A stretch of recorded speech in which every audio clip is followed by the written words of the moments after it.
So it's my pleasure to introduce to you Anton Ovchinnikov, who is a choreographer, performer, organizer, and manager from Ukraine. We know each other for a few years because we met in the frame of Aerowaves Network. And it's my pleasure to have you here, of course, because of the circumstances, and we are very happy that we can show to our audiences to present your movie you made in these late times. I mean, as a creator, it's always important to stay active and to somehow to express what you feel and how you perceive the reality. And I think that people can find in your movie. But maybe situation in Ukraine from the point of contemporary dance, it's not so well known to our audiences. So, and you as organizer, I think you are head of Association of Contemporary Dance Platform in Ukraine, and you also establish a festival there. So maybe we can start to talk about like how is contemporary dance in Ukraine doing? Of course.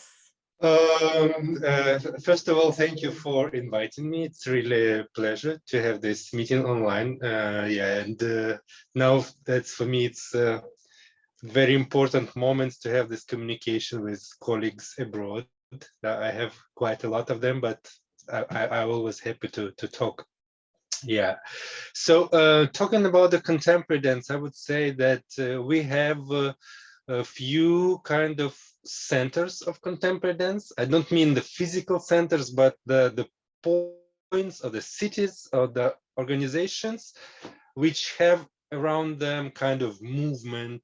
People are coming, they do something, they present something. Usually it's private dance schools in the major Ukrainian cities, in the biggest cities like Odessa, like Kharkiv, like Kherson, which is occupied now by Russians, like Kiev, Dnipro.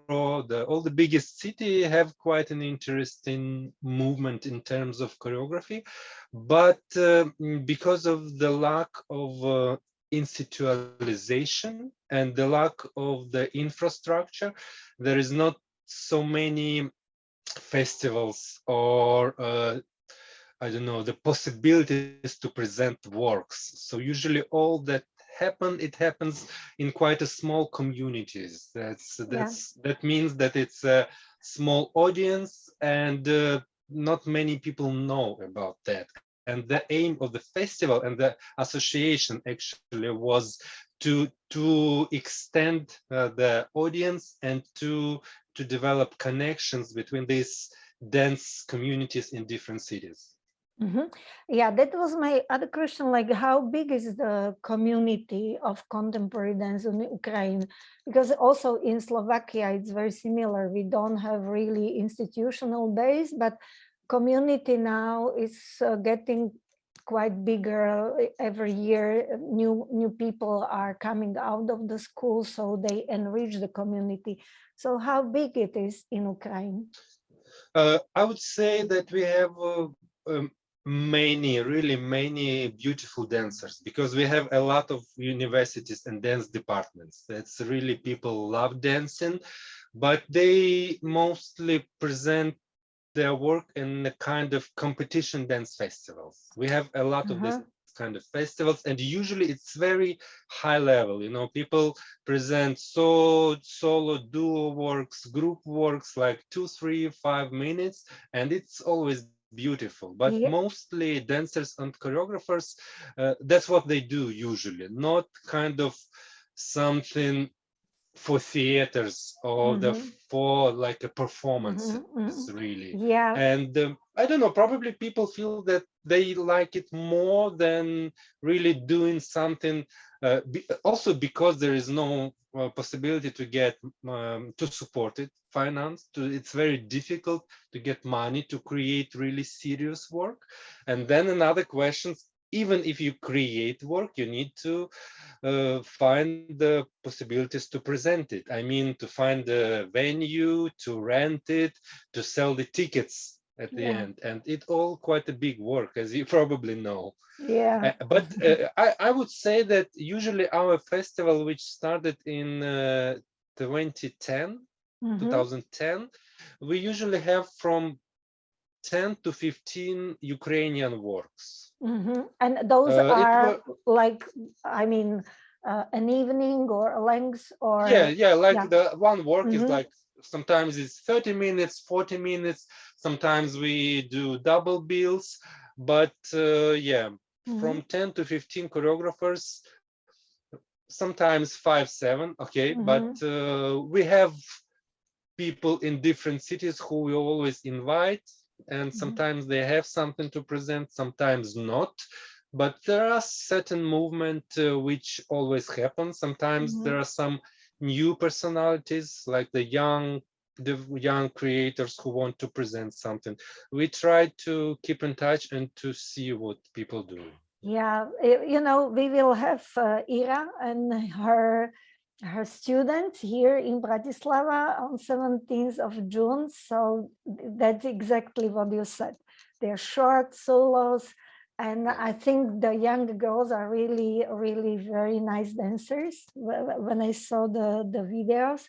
So maybe, and as I know, they are coming from different countries, because of course many of them had to leave Ukraine to feel safe and everything. So maybe could you give us some kind of cultural, political and social context of your nowadays in Ukraine, how things are for you at the moment?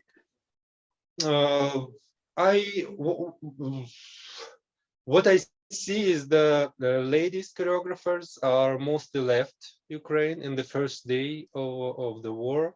They are really in all over the Europe, disseminated. What I see, they everywhere, from Poland to Iceland and Ireland.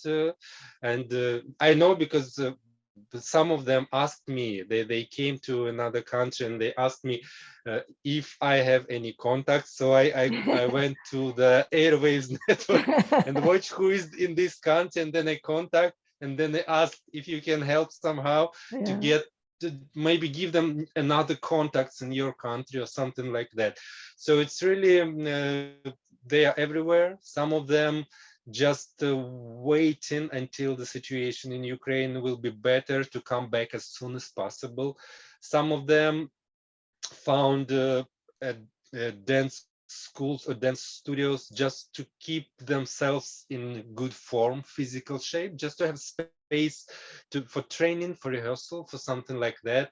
Some even organize some events, creating something or inviting other people or teaching people. I know in Poland, because there are so many Ukrainians there, they need Ukrainian teachers for dance schools, because there are many Ukrainian amateur dancers came and they want to learn, to study. They want to just, I don't know, to feel something out of this stress, you know. And then there's a lot of also teachers and choreographers there. So situation is in different countries are really different. But in as far as I know, because I talked to Ira and she said like she's still teaching online, because some pupils stay in Ukraine, some are abroad. So is that like they are trying to find a way how to keep contact with them? And to I think that's the specificity of the dance schools. Like Ira, she usually teach in the biggest dance school in Kiev, in Totem, and she has a lot of students, small dancers, and of course I think they want to be connected with the teacher and still continue their lessons. So and also, you know, because of the pandemic, it started 2 years ago, then all was closed, and still we found these new possibilities that we can teach online. Yeah. So now they just use this possibility again. Yeah. You know, we have also at our dance department, we at the moment we have 4 students from Ukraine, and one was also active at the new dance festival. She creates a work for the festival. So yeah, we are trying to help as much as we can. So yeah, I think it's important for everybody. I mean, because I think it also can enrich Ukrainian artists abroad. From abroad, they can get new experiences. What would they not have? You know, even though it's very complicated circumstances, and I also it's important for us because I should say I never present any Ukrainian work at the festival. So now it will be for the first time. And so I think it's time, it's opportunity in case, I mean, war is horrible, but in a way it also creates opportunities. So, and I think we can go to your monochrome. Yeah, is making movies something you are doing for a longer time, or this was like one of the few work you've done? You know, I've never been doing the work, especially as a video dance work, as an art piece, let's say. I was doing a lot of kind of trailers or teasers for my performances because I love it. I can do video, I can do editing. So when we were doing the big performance, I usually made some small videos and then just edit and all that. That's so I have the experience in editing and creating this kind of thing. But I was never thinking about presenting something like that. But in this case, as I am now, I couldn't leave Ukraine because now we all men should stay here. Yeah, and this was the only possibilities to create something which is really about the situation right now, what I feel now, not about something that was half a year ago. That's really about me and my feelings and my body right at this moment. And this is the video dance is the only possibility now for me to present it to wider audience, especially in Europe. Yeah, I think it's exactly as you said. It has very strong atmosphere. It's in a way it's simple, but it's very, for me, it talk a lot about the really inner status and state of mind. And there are a few symbols, and maybe I want to ask because of course this water it's really it was very strong for me, like being in an island, or you know, whatever, what that, why did you choose the water? I think it was really nice that it's in the nature. So that's something which can, for me it was also something like, nature is there for us and we can always get somehow in a way it can be dangerous, but at the same time is something which is natural for us to be in nature.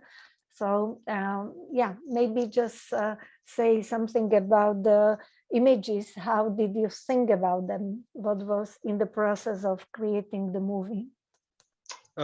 You know, actually the idea about sitting on the chair in the movie, even sitting, it was, for me, was something like, I felt like this water, like something which take me at the place, like I feel freeze there, like something which keep me and don't let me move. Of course, water is water, but this feeling of something like limit, like the limitation, like I'm rooted in something. Like you can be rooted in the earth, but also you can be rooted in the water, and it is something that don't give you the possibility to feel free. And this for me was kind of this really feeling of being isolated out of Kiev and in this very small village. It's really a village where they have 3,000 people living. It's very small, and this small lake very close to the house where I stay. And for me, it was something like being alone here in this place and being linked to this place. And when I started filming it, it's really funny because the water was really cold. It was, the temperature outside was something like 5 degrees and the water was about 0. Wow. And it's and I was really struggling. Like after 3 minutes of being in that water, I feel like really, oh my god, something like really freezing. And it was kind of struggling with the situation. And it was very similar with my state when I don't know, reading the news and when I watch all this, what they do with our cities and with our people, what Russians do. And it was very similar feeling for me. Yeah, I can imagine. Yeah. And so you are staying now in that village. You are not in Kiev. Yeah, I'm still here. I left the second day the war started. Because it seems like it's safer here. And and they much more shell in the big cities than the small villages. Even this village is quite far from main roads. And now I can come back to Kiev, but there are all my friends and colleagues, they left. Yeah. And like every day I'm thinking maybe I should come back to Kiev, but then I ask myself why. What's the difference for me? I can just stay here because there's nobody, no one. When I need something, when I want to go out to see people, as I say, because here I only see my mother, birds, and animals. And when I want to see people, I take a train. It's 1 hour and a half, and go back to Kiev and go on the streets and say, yeah, really life is still going on. Yeah. And so then do you have any new artistic plan, maybe to do something, some new video, a new movie? No, I want to do the live performance already. I have some ideas and plans, and I'm thinking now I'm just developing in my head what I want to do. Because that's quite difficult. I think I need to wait until the war stop, until it will be finished, and then, because now it's kind of too stressed and the situation all the time is changing, and my emotional state, it's really like the emotional waves. Sometimes I feel like, okay, that's fine, and then I watch the news, and sometimes I start crying, and it's really like difficult to do something about art. But I feel much better now, and I watch something, I try to create, I write something, and there are some proposals also to present movies, so I communicate with people, with presenters, and it makes me feel much better. Yeah. Maybe, it's very difficult, of course, to find an artist themselves in a state of war, but I think in a way art also can somehow contribute to help people to survive that very difficult circumstances. We were also thinking like to organize maybe some dance workshops for people who are here from Ukraine, just to get rid of the stress, because I think to move and to to feel good in your body is really very important in such situations. So I hope you keep in the shape.